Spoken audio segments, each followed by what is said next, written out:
The conversation about banned games always begins with Manhunt 2. When Rockstar Games released the first Manhunt, it was a lightning rod for controversy, but the sequel took things to a level that the ratings boards simply couldn't ignore. In the UK, the BBFC took the rare step of refusing the game a rating entirely, effectively making it illegal to sell. They cited an unrelenting focus on stalking and brutal slaying, arguing that no amount of editing could fix the core, visceral experience. In the United States, the ESRB slapped it with an AO adults only rating. While AO isn't technically a legal ban, it acts as a commercial execution. Major retailers like Walmart and Target refused to stock AO titles, and console giants Sony, Nintendo, and Microsoft banned them from their platforms. Rockstar was forced to implement a blur filter over the most gruesome execution animations just to get a mature rating. Even today, finding an original, uncensored physical copy is like hunting for digital contraband. It remains the ultimate example of a game that was too violent for the world, forcing a developer to choose between their creative vision and the commercial right to exist on store shelves. In 2013, EA's Battlefield 4 became the centerpiece of a massive diplomatic firestorm. Most military shooters use fictionalized conflicts, but Battlefield 4's China Rising expansion pack hit too close to home for the Chinese government. The plot involved a fictional Chinese admiral attempting to overthrow the government, backed by Russian support. The Chinese Ministry of Culture didn't just issue a standard ban. They released a statement calling the game a threat to national security and an act of cultural invasion. They accused EA of intentionally smearing China's international image and misleading the company. Youth. This wasn't just a don't sell it order, the government moved to scrub the game from the Chinese internet entirely. Downloads were blocked, and the Chinese name for the game was blacklisted on social media platforms like Weibo. Even discussing the game in certain public forums could trigger censorship bots. This remains one of the most aggressive bans in history because it wasn't about blood or sex. It was about the power of interactive media to shape political narratives, leading a superpower to treat a piece of entertainment software as a legitimate weapon of war. Sometimes a game is banned not for what you do, but for what the map looks like. Football Manager 2005 found itself in the crosshairs of Chinese censors for a reason that had nothing to do with sports. The game recognized Tibet, Taiwan, and Hong Kong as independent nations in its database. To the Chinese government, this was a violation of their One China policy and an attack on their territorial integrity.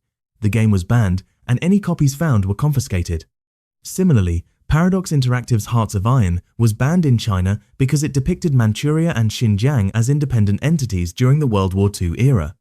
The developers argued they were simply being historically accurate to the geopolitical realities of 1936, but the censors didn't care. They viewed the historical depiction as a modern political statement. These cases highlight a bizarre reality of the gaming industry. Developers have to become amateur geographers and political scientists.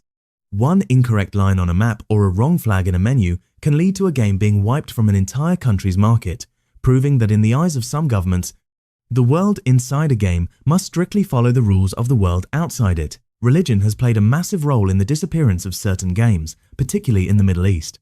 In the early 2000s, Pokémon wasn't just a hit, it was a target. Saudi Arabia issued a fatwa, a legal ruling in Islamic law against the franchise. High-ranking officials claimed the game promoted Zionist propaganda because some of the symbols on the cards allegedly resembled the Star of David. Furthermore, they argued the evolution mechanic was a promotion of Darwinism, which contradicted religious teachings, and that the card trading element was a form of prohibited gambling. This led to a massive crackdown where cards were seized and the games were pulled from shelves. Years later, Injustice, Gods Among Us, faced a similar fate in certain regions, but for a much more specific reason: its title. The word gods was deemed blasphemous in several Middle Eastern countries. To get the game back on shelves, the publisher had to rename it simply Injustice, The Mighty Among Us. These bans demonstrate the friction between global pop culture and local religious sensitivities, where a single word or a cartoon monster can be seen as an existential threat to traditional values. National pride is a delicate thing, and video games often bruise it. Homefront, a game about North Korea invading the United States, was strictly banned in South Korea. While you might think South Korea would enjoy a game where their northern neighbors are the villains, the government feared it would further destabilize North-South relations and create unnecessary tension. They viewed the fictionalized war as a danger to the public peace.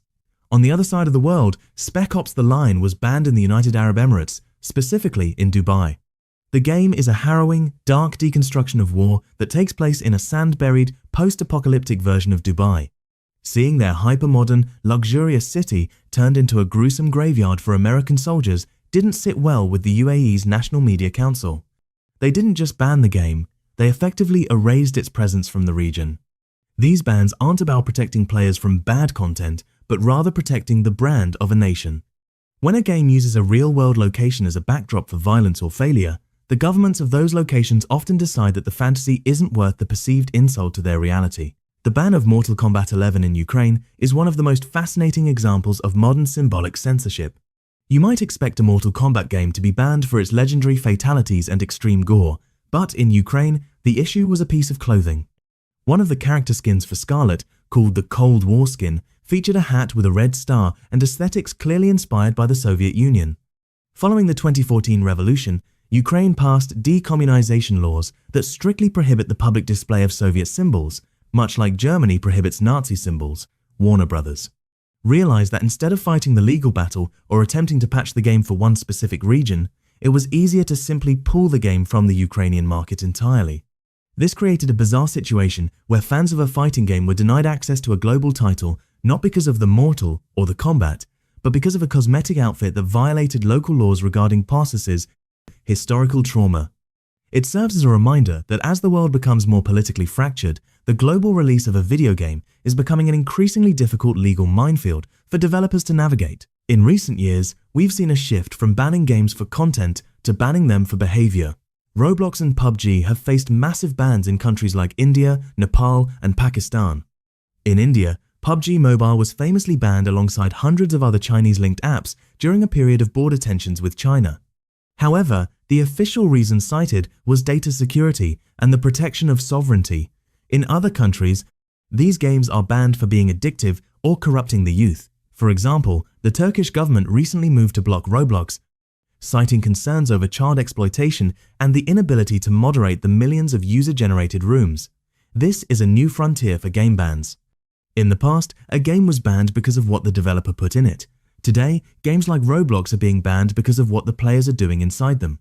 Governments are struggling to regulate metaverse platforms that act more like social networks than traditional games. When a game becomes a place where people live, trade, and talk, it stops being just a game in the eyes of the law and starts being a territory that governments want to control. The most tragic category of banned games are the Ghost Games titles that weren't just banned in one country, but were effectively banned from existence due to legal disputes. The most famous example is PT, the playable teaser for the cancelled Silent Hills project. After Hideo Kojima had a falling out with Konami, the company didn't just cancel the game, they pulled PT from the PlayStation Store. If you didn't already have it downloaded, it was gone forever. People even started selling PlayStation 4 consoles with the game pre-installed for thousands of dollars. Then there's GoldenEye 007, which was trapped in a legal ban for decades due to a mess of rights between Nintendo, Microsoft, and the James Bond estate. Unlike political or violent bans, these corporate bans are often the most effective because there is no government to appeal to and no patch that can fix it. When a game is pulled for legal or licensing reasons, it becomes a piece of lost media. These stories remind us that in the digital age, our library is fragile. Whether it's a government censor or a corporate lawyer, the games you own today can be taken away tomorrow, leaving only memories and banned gameplay footage on YouTube.